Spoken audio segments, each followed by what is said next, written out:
Mr. Trump embodies global elites and has taken full advantage of it his entire life, and so he's hardly a spokesperson for a legitimate spokesperson for a populist surge from working class people.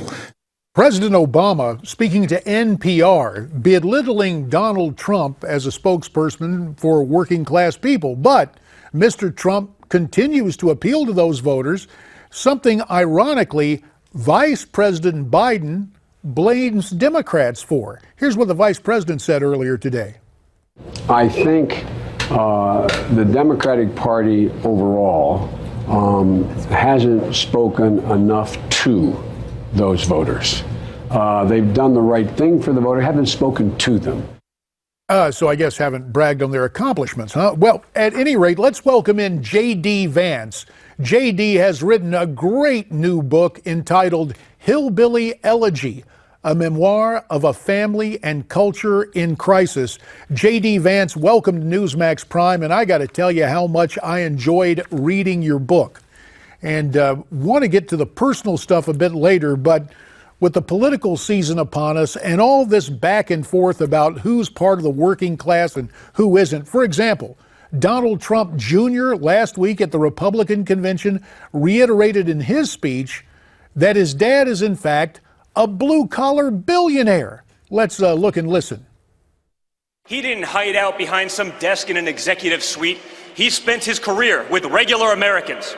He hung out with the guys on construction sites, pouring sheetrock and pouring concrete and hanging sheetrock.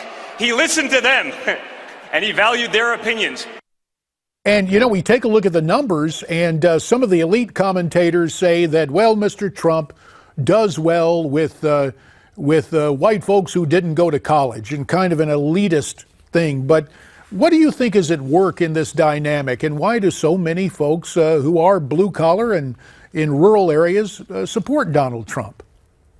Yeah, well, JD, thanks for having me. I really appreciate the kind words. I think that there are a lot of things going on with Donald Trump's appeal to these working class voters. So a big part of it is just, I think, the way that he talks about politics and policy. I think that if you're from a lot of these places and you talk to people about how they think about issues, they don't talk like Barack Obama and they don't talk like Hillary Clinton. They actually aren't afraid to say controversial things. They aren't afraid to go off script. They aren't afraid to sometimes offend other people, which, of course, Donald Trump has done a little bit. And I think it's important that if you think about the way that the elites talk about politics, it's just not the way that a lot of folks back home from my home talk about politics. And it's not surprising that they're attracted to somebody who actually speaks like them and is relatable to them. A lot of the blue collar bunch says they support Trump because they believe 4 years of Hillary Clinton would essentially be a third term for President Obama. Let's listen to one of Mr. Trump's diehard supporters and then get your reaction. If you look around over the last 8 years, the blue-collar opportunities disappeared. And we want somebody to pull us forward. And I don't think Hillary Clinton offers that at all. Doug Brown there, an Ohio coal miner, and of course, your folks came from coal country back in the hollers of Kentucky. And then we go back, Hillary in her own words. Take a listen to her at the CNN town hall, what she had to say about coal. I'm the only candidate which has a policy about how to bring economic opportunity using clean, renewable energy as the key into coal country. Because we're going to put a lot of coal miners and coal companies out of business. Well, right there, for a lot of folks, that's like a promise of economic extinction. Absolutely, it is, and it's amazing how tone deaf the Democrats are in a lot of ways to the struggles of these communities. If you remember when Bernie Sanders spoke at the DNC convention, either yesterday or the day before, one of his biggest applause lines was similar to that. He said, "We're going to put the fossil fuel industry out of business."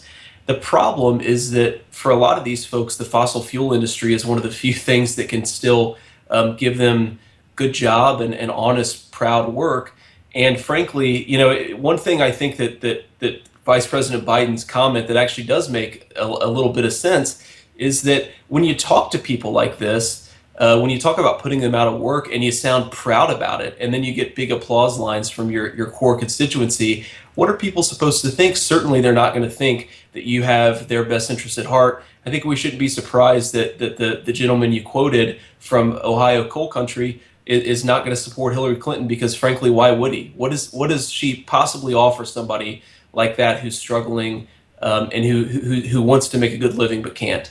You write extensively in your book, Hillbilly Elegy, about your personal contact with work and with growing up, and kind of the disconnect between rural ways and urban ways. But you've also written a recent op-ed in which you discuss your first job as a cashier in a grocery store, writing that it taught you more about America's class divide. And you also discuss how people gamed the welfare system. What was your experience? Yeah, well, it's funny. My grandparents were classic Reagan Democrats. So they believed, I think, they really believed that the Democrats were the party of the working man and Republicans were the party of the rich man. And I went to work with that basic mentality at heart. But what I realized when I worked there, that a lot of these problems were just extraordinarily complex. It wasn't a matter of some people work hard and the government or businesses are mean to them. Sometimes these problems were just a little bit more complicated. So I noticed, for example, that folks who were a little upper class were always buying fresh produce, and the folks who were lower class were always buying canned food. I noticed that the folks who were working class very often were paying, buying T-bone steaks and crab legs with food stamps, which is certainly stuff that we hardly ever ate. And it made me realize that in these communities you have both the folks who are really struggling and trying to get by and trying to make it for themselves, but you also have people who are gaming the system. And I don't think that we should talk about the problems of poverty and working class voters unless we acknowledge that both sides of that divide exist. And as you wrote in your book, because you have had an interesting life, it certainly captivated my hours reading your book. And you talked about the J.D. Vance at age 13 meeting the J.D. Vance of today. And today you're if memory serves, a Yale-educated attorney. You did a stint in the Marine Corps, and you were saying that middle school J.D. Vance would look on almost with amusement and disbelief at the J.D. Vance of today. What made the change, and what is the bottom line you want folks to remember about Hillbilly Elegy in the minute and a half we have left here? Well, I think that what really mattered for me was a series of people who intervened and made sure that I had a good chance. I was a very resentful kid. I almost failed out of high school. I had a lot of missed school attendances, and I started to get a little bit into drugs when I was 14, 15. And what happened is that my grandma really took me into her home and said, "Look, JD, we're going to do things differently. You're going to work hard at school. You're going to make something of yourself."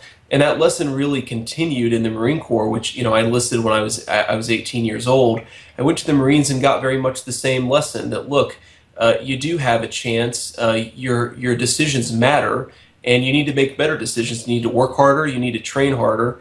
And all of those things really gave me, I think, the opportunities that I have today.